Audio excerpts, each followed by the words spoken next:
Hey guys, how's it going? Hope you're doing well. My name is Crown, and today I'm going to read you some very interesting stories that I hope that you're gonna love. And now, without further ado, let's go!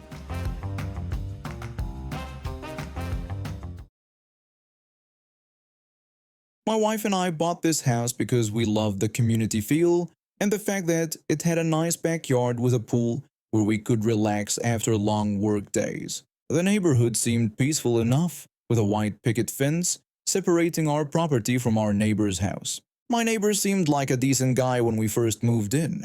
He'd wave when he saw us and occasionally borrowed small things like a ladder or garden tools. We never had any major issues, so I figured he was just a regular neighbor, trying to get by like everyone else. The problem started when my family decided to take a week-long vacation during the summer. We've been planning this trip for months, and we were really looking forward to some time away from work and the daily grind. We made sure to lock up the house properly, asked a trusted friend to check on things while we were gone, and left feeling confident that everything would be fine. When we returned from our vacation, I immediately noticed something was wrong. Our white picket fence was completely destroyed. Broken boards were scattered across the lawn, and there were clear signs that someone had deliberately torn it down. I shouted in disbelief, asking what had happened to our fence. My wife looked out the car window and gasped, saying it looked like someone had taken a sledgehammer to it. But that wasn't even the worst part. When we pulled into our driveway, we could hear loud music coming from our backyard. When I walked around to investigate, I found about 20 people having a full-blown pool party in our yard. They were using our pool, our outdoor furniture, and had even set up a DJ booth on our deck. I was stunned. I stood there for a moment, trying to process what I was seeing. Then I spotted my neighbor lounging in one of our deck chairs, acting like he owned the place. I approached him and demanded to know what was going on and what had happened to our fence. My neighbor looked up at me with this smug expression that I'll never forget. He told me not to worry about the fence, explaining that the homeowners association president had given him permission to take it down for this community pool party. He claimed she had said my yard and pool were community assets for events like this. The homeowners association president, Karen, had always been pushy and made questionable decisions, but this was completely insane. I told him he had to be kidding, pointing out that this was private property and that he couldn't just destroy my fence and throw a party in my backyard. He shrugged and told me that Karen had approved it, suggesting I take it up with her if I had a problem. I was furious, but I needed to get to the bottom of this. I found Karen near the pool holding a drink and chatting with some of the party-goers like nothing was wrong.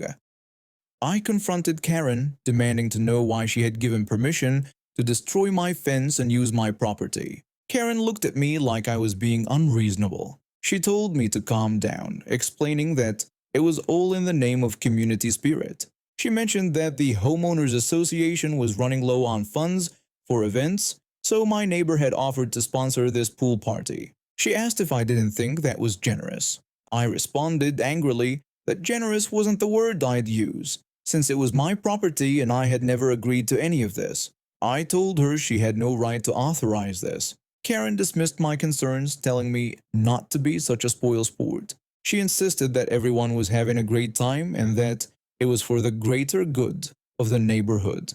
I was seeing red at this point. These people had invaded my property, destroyed my fence, and were acting like I was the problem for objecting. I asked her if she was out of her mind, pointing out that this was trespassing and destruction of property. Karen waved me off dismissively, telling me I was being dramatic and that it was just one little party. I walked back to my family, who were watching this whole situation unfold with disbelief. My wife asked what we were going to do, saying the whole thing was completely insane. I pulled out my phone and called the non-emergency police line. I told the dispatcher that I needed an officer to come to my house because my neighbor was throwing a party on my property without permission and had destroyed my fence. The dispatcher said an officer would be there shortly. While we waited, I tried to stay calm, but I was boiling inside. These people had violated my property and were acting like they'd done nothing wrong. When the police officer arrived, I explained the situation. He listened carefully and then went to speak with my neighbor, and Karen. The officer told them that they were trespassing on private property. He explained that the homeowners association didn't have the authority to authorize use of someone's private yard without their consent. My neighbor tried to argue, insisting that this was a community event and that everyone was having fun. The officer told him that might be true, but it wasn't his property and he didn't have permission to use it. He ordered them to end the party immediately and restore my fence. Karen looked shocked that the officer wasn't taking her side. She protested that they were the homeowners association and had authority over community matters. The officer clarified that they had no authority over private property and that this needed to stop immediately. Reluctantly, they started shutting down the party. People began packing up their things and leaving, but I could see the anger on both Karen's and my neighbors' faces. When they cleaned up, Karen walked over to me and warned that I would regret this. She threatened that the homeowners association wouldn't stand for this disrespect. I told her that I wouldn't stand for this disrespect and that this wasn't over. After everyone left and the officer gave me his card, I knew I had to take action. The next day, I attended the homeowners association meeting to address what had happened. During the meeting, I stood up and addressed the room. I told them I wanted to talk about what had happened while my family was on vacation. I explained that it wasn't just about a fence and a party, but about basic property rights and respect. I pointed out that when we leave our homes, we should feel confident that our property is safe, not worried that someone might take over in the name of the homeowners association. Some people nodded in agreement, while others looked uncomfortable. I could tell my words were having an impact. I also told everyone that I was pursuing legal action against my neighbor for trespassing, destruction of property, and unauthorized use of my yard and pool. My neighbor jumped to his feet and protested that I couldn't do that. He claimed that Karen had told him to have the pool party and that she had said it was a great idea and that the homeowners association would support it. Karen's eyes went wide and she immediately started shaking her head. She denied ever telling him to do anything of the sort, insisting that he knew very well that hosting a party on someone else's property without consent was against the rules. My neighbor accused her of lying, claiming she had said it was a community event and that everyone would love it. Karen assured everyone that she had never endorsed or encouraged this party on private property. She said that she had explicitly told him that such actions weren't allowed. My neighbor realized his attempt to shift blame wasn't working. He stormed out of the meeting, leaving everyone shocked by what had just happened. I told the group that I didn't want this to turn into a big confrontation, but that I did want to hold him accountable. I clarified that I wasn't looking for revenge, just wanted to protect my property and ensure this didn't happen again. In the following days, I proceeded with pressing charges. It wasn't about revenge, it was about standing up for my rights and setting a precedent that this behavior wouldn't be tolerated. But the story didn't end there. My neighbor apparently couldn't let go of his resentment toward Karen for not backing him up. A few weeks later, Karen's car tires were slashed overnight. Security footage from a nearby camera caught my neighbor in the act. He was wearing a hoodie to hide his identity, but he looked directly at the camera multiple times, making it easy to identify him. When Karen saw the footage, she was livid. She confronted him in his front yard, angrily asking how he could do this after everything that had happened. My neighbor denied knowing what she was talking about, claiming he hadn't done anything.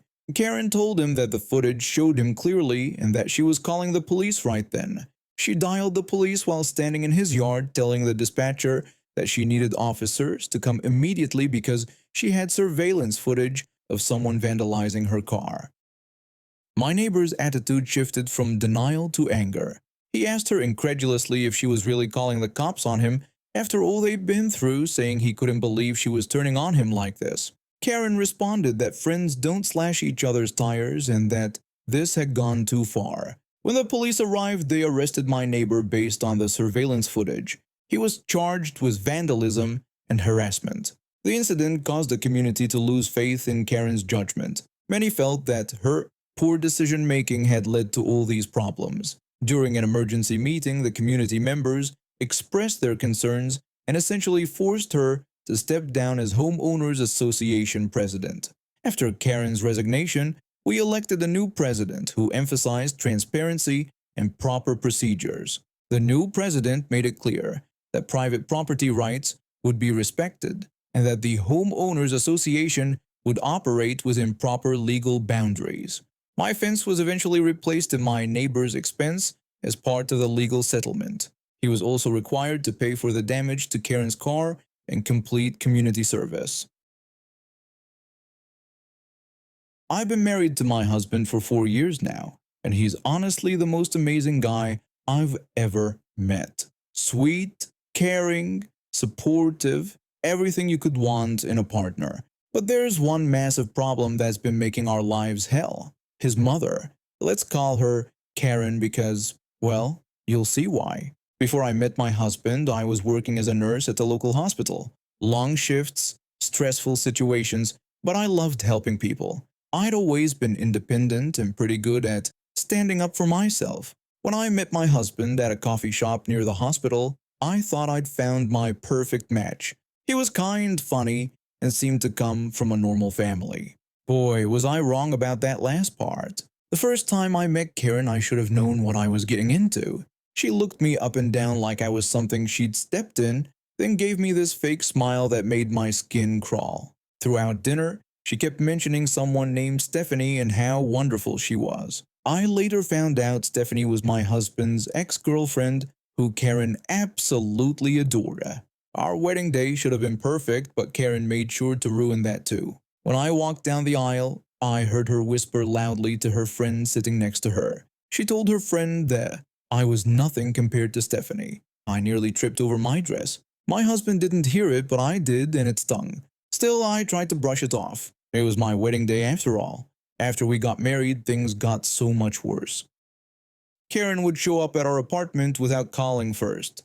I'd be relaxing after a 12-hour shift at the hospital, still in my scrubs, and suddenly, there she was at our door with her spare key. She would criticize me for still being in my work clothes and tell me I should make myself presentable before my husband came home. When I explained that I had just finished a double shift and was planning to shower, she would lecture me about how wives in her day always looked their best for their husbands. She'd walk around our apartment like she owned it, rearranging things and criticizing everything. Our furniture was too modern, our kitchen was too messy, and apparently I didn't know how to properly fold my husband's shirts. The cooking incidents were the worst. I'd grown up helping my grandmother in the kitchen and considered myself a decent cook. But every time Karen saw me making dinner, she had something to say. She would tell me that I wasn't cooking my husband's pasta the way he liked it and that he preferred it softer. When I mentioned that he never complained about how I cooked it, she would insist that he was just being polite and then remind me about how Stephanie used to make amazing pasta dishes. I swear if I heard about perfect Stephanie one more time, I was going to lose it. According to Karen, Stephanie was a gourmet chef, an interior designer, and probably walked on water in her spare time. When we mentioned getting a dog, Karen immediately shot down the idea. She told us that dogs were messy and expensive and questioned whether we were ready for that kind of responsibility. Of course, she had to mention that Stephanie had a cat that was so well behaved. I tried to argue that we were adults who could handle a pet, but she just rolled her eyes and said we shouldn't come crying to her when our apartment smelled like a kennel. The absolute worst part came when we announced I was pregnant. Instead of being excited about becoming a grandmother, Karen's first response was devastating. She asked if I was sure it wasn't a false alarm and explained that stress could sometimes make women think they were pregnant when they weren't. I told her I had taken 3 tests and was definitely pregnant, but she just shrugged and said we'd see at the doctor's appointment. Throughout my pregnancy, she made everything about her. She'd tell me horror stories about her own pregnancy, criticize my choice to keep working, and constantly question my decisions. She would ask why I was still working long shifts and insist that it couldn't be good for the baby. She'd then brag about how she took much better care of herself when she was pregnant. She even had opinions about the baby's name, the nursery colors, and whether I should breastfeed. Nothing I did was right in her eyes. When our daughter was finally born, I thought maybe Karen would back off a little. Instead, she got worse. She'd come over and immediately start criticizing how I was caring for my own baby. She would tell me I wasn't supporting the baby's head properly and ask why she wasn't wearing the outfit Karen had bought her. When I explained that the baby had spit up on it and was now wearing a clean one, Karen would insist that if I burped her correctly, she wouldn't spit up so much. Every diaper change, every feeding, every little thing I did was wrong according to Karen. She even started posting passive-aggressive things on social media about difficult daughter-in-laws and sharing articles about young mothers who didn't appreciate their mother-in-law's wisdom. Finally, I couldn't take it anymore. I decided to invite Karen over for a serious conversation.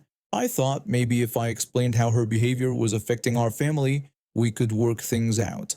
I told Karen that I wanted to talk about how we could have a better relationship. I explained that I felt like there had been some tension between us and that I'd like to work through it. She acted confused and claimed she didn't know what I meant, insisting she had been nothing but helpful. I tried to explain that while I appreciated that she wanted to help, it sometimes felt like she was criticizing everything I did. I told her I needed some space to figure out motherhood on my own. At first, she seemed to be listening. She nodded and even acknowledged that maybe she'd been a bit overbearing. But when we kept talking, her whole attitude changed. She started telling me that I was being too sensitive and that she was just trying to help me be a better wife and mother. I tried to stay calm and told her that I understood she wanted to help, but I needed her to respect my choices as a parent and as her son's wife. That's when she really lost it. She started yelling about respect and asking how I could want her to respect me. She accused me of turning her son against her and said he barely called anymore because it was all my fault. I tried to explain that wasn't true, that he loved her but also needed to support his wife and daughter. But she kept screaming that I had brainwashed him and that he never acted this way before I came along. Of course, she had to mention that Stephanie would never have caused problems like this. That's when I knew the conversation was over. I stayed calm and told her that we couldn't continue if she wasn't willing to listen and be respectful. That's when she completely lost it. She started screaming about how I dared to talk to her like that and reminded me that she was my elder. She yelled that I had no right to tell her what to do in her son's house. I explained that this was our house and she was a guest, and that I wasn't trying to tell her what to do but just asking for respect. She kept screaming that I was nothing but a controlling little girl who thought I could replace her in her son's life. She was red-faced and completely out of control when my husband walked in from work. My husband asked what was going on, and Karen immediately told him that I was trying to kick her out and being disrespectful while turning him against his own mother. I explained that I wasn't kicking her out but just trying to have a conversation about boundaries. My husband looked between us and I could see he was torn. But then Karen made a huge mistake. She told him he needed to choose right now between me and her. She said a real man would choose his mother over some nurse who thought she was better than everyone else. That's when my husband finally snapped. I'd never seen him so angry. He told his mother that she was being completely unreasonable. He said he loved her, but wouldn't let her disrespect his wife and the mother of his child anymore. He told her she needed to leave. Karen tried to argue that he couldn't be serious because she was his mother, but my husband stood firm. He told her that I was his wife and that if she couldn't treat me with respect, she wasn't welcome in our home. Karen tried to backtrack, suddenly becoming sweet and apologetic, but it was too late. My husband asked her to leave and told her we needed some time away from her to think about what kind of relationship we wanted moving forward. For the next few months, we went completely no contact. It was the most peaceful time we'd had since getting married. Our daughter was thriving, our marriage was stronger, and I felt like I could finally breathe in my own home. Karen sent occasional texts apologizing and begging to see her granddaughter, but we needed to see real change, not just words. We wanted to make sure that if she came back into our lives, it would be on our terms with clear boundaries. I started gaming in 2007 with an old console my dad got me for my birthday. Over the years, I worked my way up through different systems, saving every penny from part-time jobs and birthday money. Last year, I finally achieved my dream of building a proper gaming PC. I spent months researching parts, comparing prices, and slowly collecting components.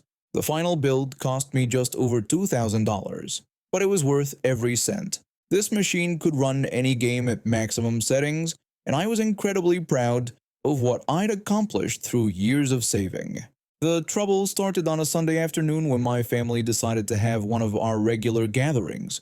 My aunt was coming over with my cousin, along with my uncle, and a few other relatives. She has never been shy about asking for favors or expecting special treatment, and she's raised her kid to be the same way. When they arrived, I went to greet everyone at the door like I always do. My cousin, who's about 14, immediately pushed past the normal hellos and got straight to business. He asked if I had any games, which caught me off guard. I mean, of course I have games, but something about the way he asked made me hesitate. I told him yes and asked why he wanted to know. He immediately asked if he could play, so I offered to let him use my PlayStation 4, but then he said he was a PC gamer and asked if I had a computer he could use instead. I told him I did have a PC, but that he couldn't play on it.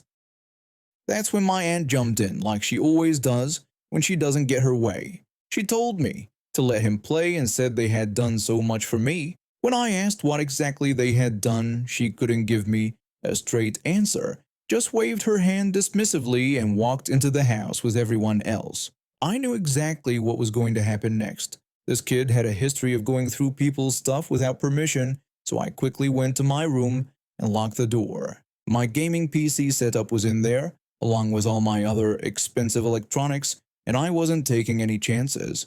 We all sat down for lunch, and everything seemed normal for a while. My mom had made her famous lasagna, and everyone was catching up on family news.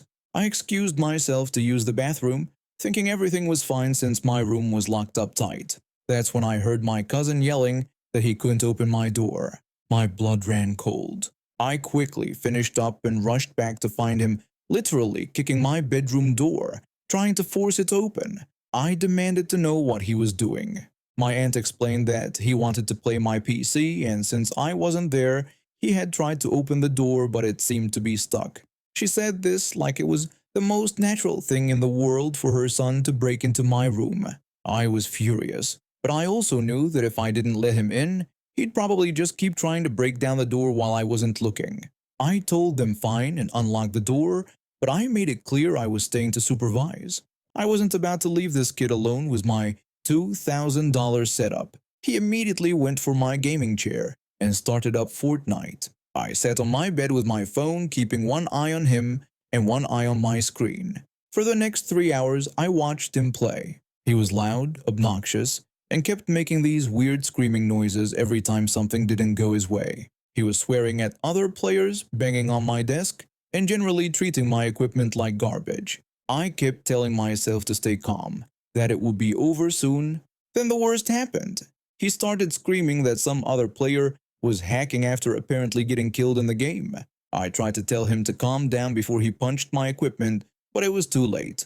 Smash! I looked over just in time to see my keyboard flying through the air and straight through my monitor screen. The sound of breaking glass and crackling electronics filled the room. My beautiful gaming setup, the one I'd worked so hard to build, was destroyed in a single moment of this kid's tantrum.